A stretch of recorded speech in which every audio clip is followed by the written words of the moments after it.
Hi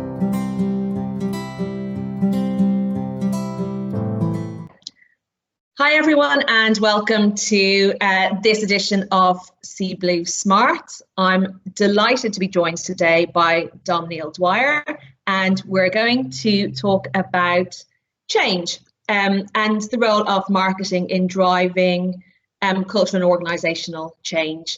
Dom, I'll let you introduce yourself.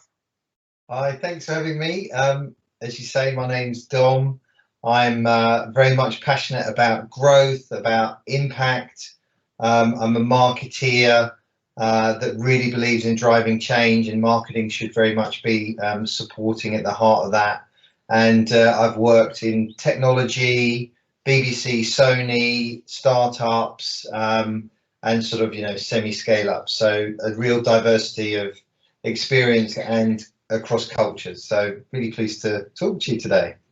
Brilliant. Thanks, Dom. So, I'd love to start by getting your view, your perspective on the role of marketing in driving change. And I know those who follow you on LinkedIn may have seen the amazing infographic that you created. It was so insightful in terms of the types of individuals that we see within organizations. But I'd love to start by getting your thoughts and perspective. Yeah, so I would be biased, but I think marketing's got a really important role to play in any change. So for me, I kind of see marketing as a bit of a glue and at the heart of any company. And by that, it's a service mentality. It's not about being the heroes, it's being a service. And the reason we can play that strong change is, fundamentally marketing is looking at the needs of the customer, which everyone needs to kind of share and understand that information. Marketing is looking external at the competition, at the market, and people need to be aware of that. And then, one of the key players in the brand story and the foundations of the brand. And that leads to the values in the company, and also has an eye on commercial. So I think marketing straddles a lot of different areas across a company. And that means it can have such an influence, bringing in the customer view, bringing in the external view, bringing in the brand view, but also as a communicator. And I think particularly in digital times, you see a lot of people struggling with digital communication, and a lot of change is about communication. And I think who are the paid communicators in any company? Yes. It's the marketing team. So I think marketers have a really important role to play in change that they may not actually realize, but they should. They absolutely should. Yeah, and so I completely agree with you, by the way, and we absolutely as marketers should have the customer first and center, that understanding of the needs, and be that channel, that voice of the customer into the organization. I guess what are your thoughts in terms of how can marketers, maybe are now realizing that actually we do have that role to play? How can they be successful and effective in doing that? Oh, that's a big question. I think fundamentally, if you think of I guess the barriers to change, it's understanding what those barriers are. And when you kind of go into it, I'm sure everyone's been through it, but it's that thing of, not invented here, or fear, uncertainty, unclear on where we're heading, the vision, or, do we even need this?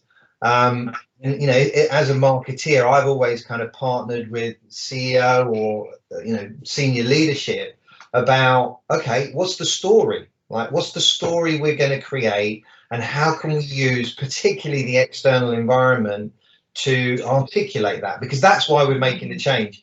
And that's where I think any marketeer that is listening to this and thinking about how can you get involved in changes, talk to whoever's driving the change and see you've got loads of information that you can help that person articulate why the change is happening, and help people understand the story behind the change, because fundamentally that's part of the overcoming those barriers. So that's what I would sort of recommend to marketeers. Get involved. And I think we had a little chat before the start of this podcast, which was as having been a driver of lots of change in lots of different environments, you notice the people who are the sort of proactive people, and those proactive people pretty much stand out like these big shining beacons that you then want to involve going forward and past the change. So it's a great opportunity. If people see it as an opportunity, get involved early in any change, even if it's scary, because that's going to improve your standing in any company, and an understanding of how marketing contributes beyond the role that you potentially have. And just building on that, I guess what is it that you observe? Like what behaviors, what actions are people doing, they said, that make them stand out? Yeah. Oh, I thought you were going to do the change. No. The things that people do that stand out. One of the biggest things I had in my last company, actually, I was driving a brand transformation. We were putting that at the heart of the values of the company, which was massively different from where we were, but we wanted to be authentic. And I pulled together champions in all sorts of different functions. And what stood out, some of these champions, is the sort of bravery to talk about things that they didn't necessarily fully understand. So, you've got someone talking about brand that through their life who was an out and out performance marketing specialist, knew conversion rates down to the 0.01%. And they were talking about brand. They were out of their comfort zone. And that makes people stand out, because they're pushing themselves. That they're really trying, even if, potentially you could do a better job. It's more honest in a way, coming from people that are, closer to their teams, talking about their change. So that's part of the things about how people stand out. You notice they're out of their comfort zone, and you notice also that they may be skeptical. They may go, well, I'm not sure about that, but give it a go. So those type of people they're the best kind to have in your chain. Everyone trusts them. Everyone knows they're a bit of a skeptic, but they're prepared to give it a go. But on the other hand, going to the infographic that I recommend everyone looks at, you've got the blockers of change, and they come from lots of different schools. You've got kind of the school that's the not invented here school. So I kind of call these, empire builders. I've termed a few. There's a bunker builder, and on the infographics you can identify them because they're never seen in the wild. They're never seen out of their little bunker. And they stay in there while you're trying to drive a change. You've got those that appear they're listening, don't want to hear. And it's funny, I came across these ones quite recently, and they literally say, I just don't get it. So you could do the most fantastic presentation, Q&A, and then they'll say, I just don't understand. And then you go and talk to them, and you go and have sessions individually, and they go, I just don't understand. And it goes on and on and on, and you try different ways, and you realize they understand. They're just saying that. So they just don't like what they're hearing, maybe. Some of the most frustrating people. And then the others that I would say they're sort of really one that particularly drives me crazy is the kind of, I call them the data needer. So you can identify those in the wild because they're found nesting in spreadsheets, and they ask for more and more proof and more information, and you can give them everything, and they'll never ever get on board. And so I find them particularly frustrating. What about you? You have a and we will share the infographic when this goes out, because it is brilliant. There's so many of those characteristics or those types that I recognize as well. Definitely but we've always done it this way. Again, that we don't want to try something new, which is quite it's always challenging, particularly if you're new, or new into an organization or new into a team or a program, and you can see areas for improvement, and you come across those those barriers. I've also definitely come across that I need more data.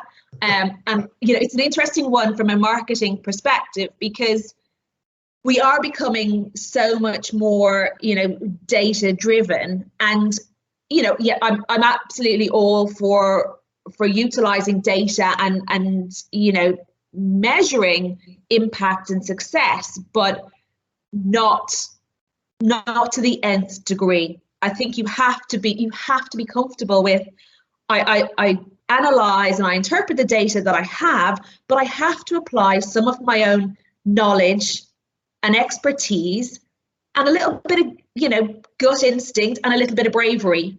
Yeah. And you put that all together to do new things. Otherwise, if we're relying entirely on data, we become, a computer program could do that, right? It's the human aspect that you apply to any decision making is what moves you forward. So I think it's utilized data, but you have to be able to take that next step. Yeah, I've got an example of that, and I won't name the company, but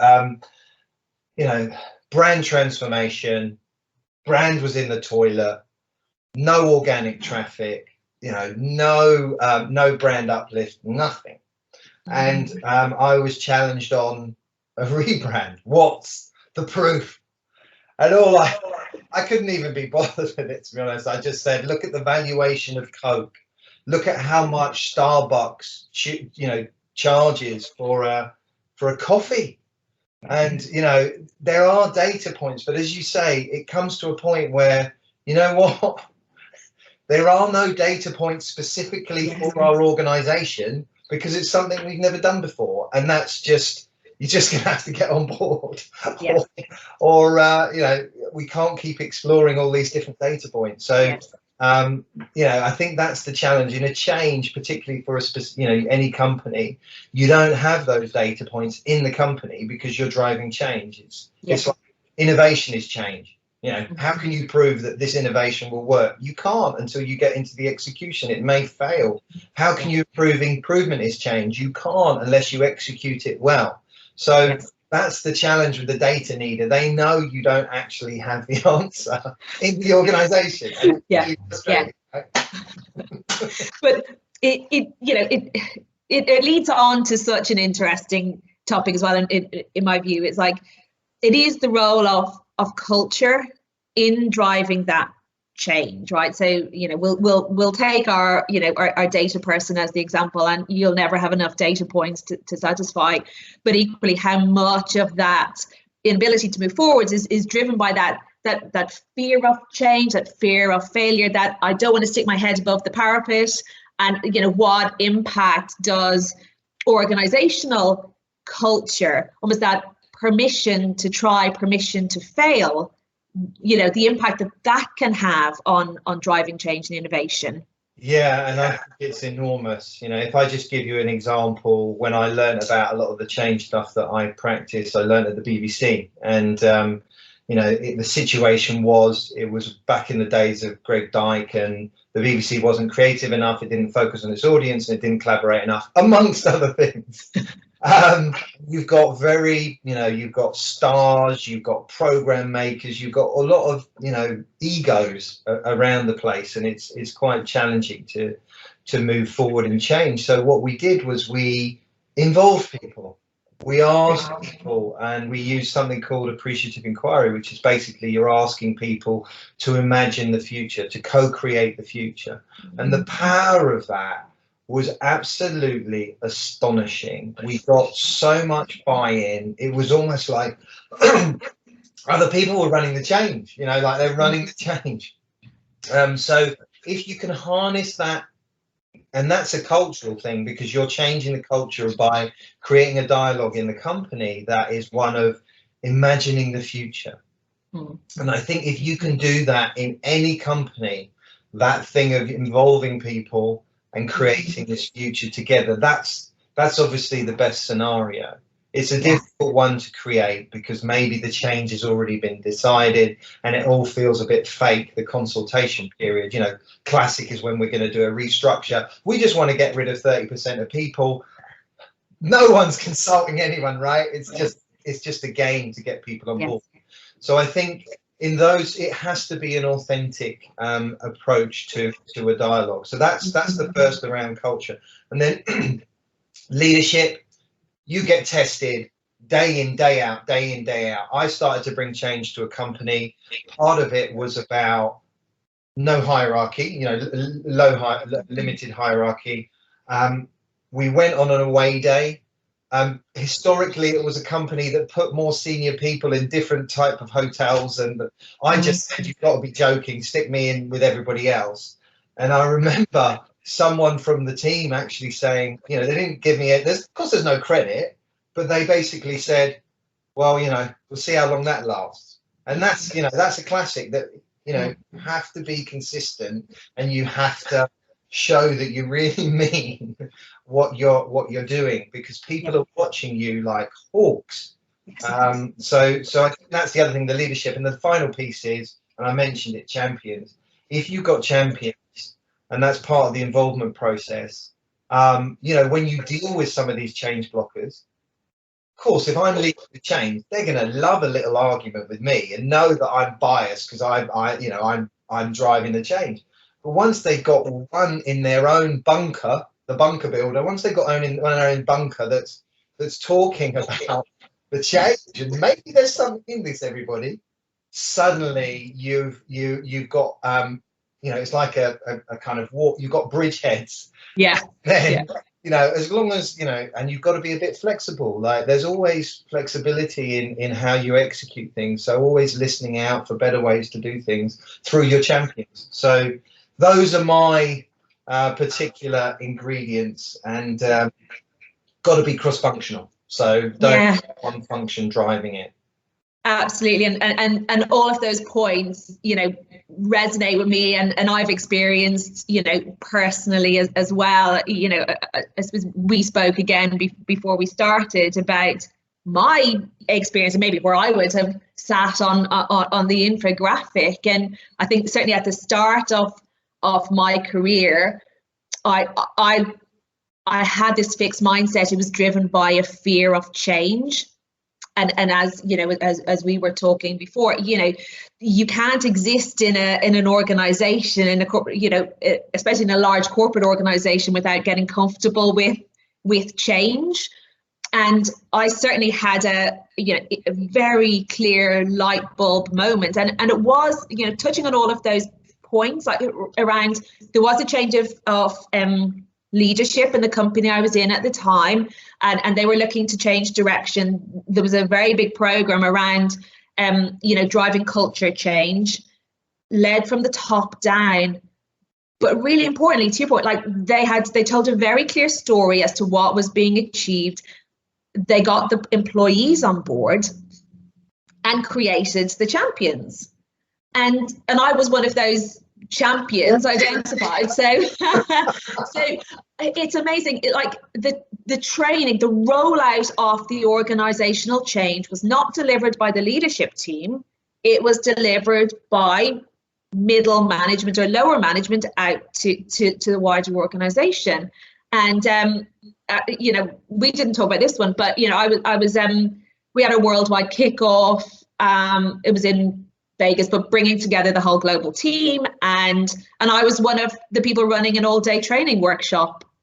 And it's great, there's nothing that helps the buy-in of organizational change than having the people who at the end of the day will be the people who drive it day to day, delivering that change out to their teams. So really powerful. That's such a good example, because look, you talk about it now, you got pride in it. I bet when you were doing that kickoff and you took that forward, you were unstoppable. So it sounds like it.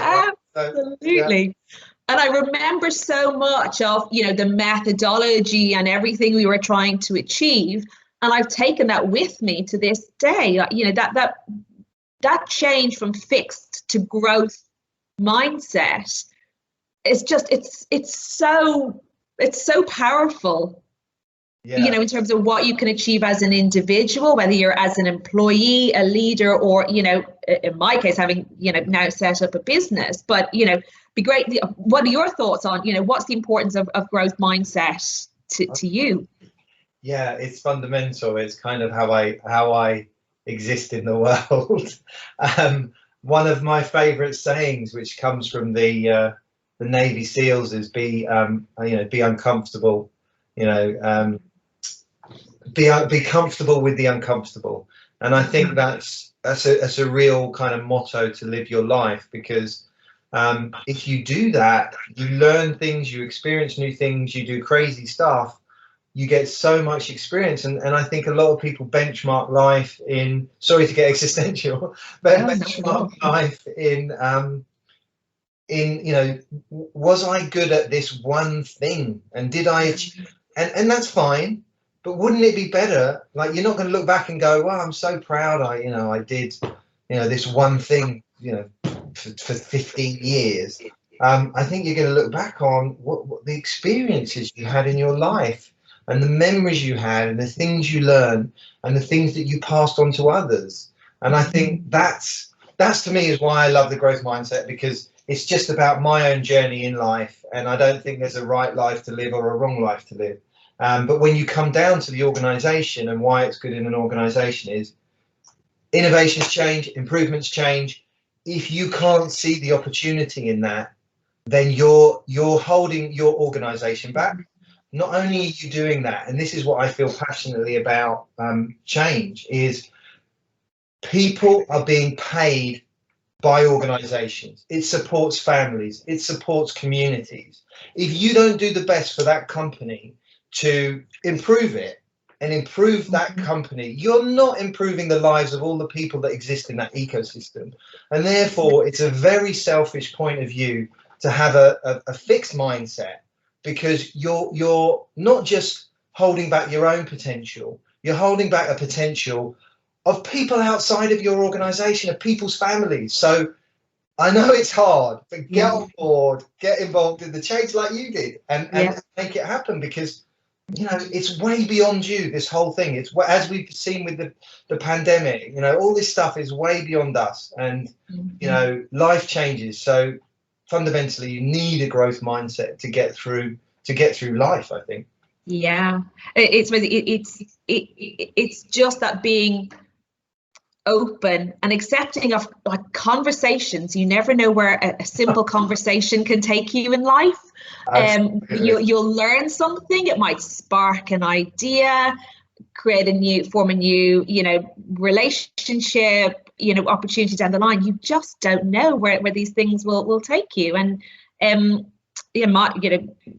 touching on my experience coming out of client side and corporate life into now running a small business, and there's been many enjoyable pieces, but the biggest one has actually been the freedom and the openness, whether it was a mindset change in my head, but certainly that openness and willingness to talk to people, to have conversations. And I've just got back tenfold. Like the generosity of people with their knowledge, their time, their willingness to help. It's incredible. It's and you'd never know unless you have those start a conversation, or whether it's on social media, through if you're doing it in that forum, if you're at an event, or when we're ever allowed to meet in person again, hopefully not too far away, but just staying open. Definitely. It's you can sort of, I guess, exponentially change things because of the conversations you have. Like we would have never met, or I would have never been on this podcast. Who knows what will happen out of this? And it's an exciting way to live your life with a growth mindset. It's very exciting, as well as it's rewarding. If you think of, you don't know how far you can go, and yet if you have a fixed mindset, you really limit that. So being open, it's uncomfortable, but uncomfortableness is a temporary thing. It's a temporary thing. Whereas you'll be really uncomfortable when you get the limit of your capability and you realize you can't go any further for the rest of your life. Like, that's uncomfortable. Yeah, absolutely. Well, I mean, this is clearly a topic that you and I could talk about for a very long time. It is a topic that we're both hugely passionate about. But I'm going to close off and ask you, what, and let's bring it back to market again, and marketing leaders. They don't even have to be marketing leaders. I think everyone is a leader. You don't have to have a job title that says head off. Everyone can adopt a leadership position. But I guess, what is that one single piece of advice you would give to a marketer? Oh, that's a big one. I think I do ask big questions. one. Tom. One bigger piece of advice. Well, I think that thing. Right. A lot of people complain that people don't understand about marketing, and they think we do this and we think we do that. And I think, as you just need to turn that customer marketing mindset on your organization, because you would never look at a customer and go, fair enough, you don't think our product has any value or whatever. You'd work out a way to help them understand the value of the product and even adjust the product towards their thing. And so my advice to anyone in marketing is, make sure you apply that lens to your organization, because if people in your organization don't appreciate what you do and don't appreciate what you can contribute, they'll be missing out on the things we've just talked about, missing out on change, missing out on customer focus, missing out on external understanding. And all of those things are not just about marketing, they're about the strength of what you're offering the rest of the company. So I do think it's an important thing. Don't ignore if people don't understand marketing, because fundamentally your company's not optimized if they don't. So that would be my one piece of advice. Amazing. Thanks, Dom. Well, as I said, we will attach a link to your infographic when we push this out in our social channel. And I would say to anyone who doesn't follow Dom on LinkedIn to follow. You post some great content, so definitely worth following, Dom. So thank you so much for your time today. Thanks a lot.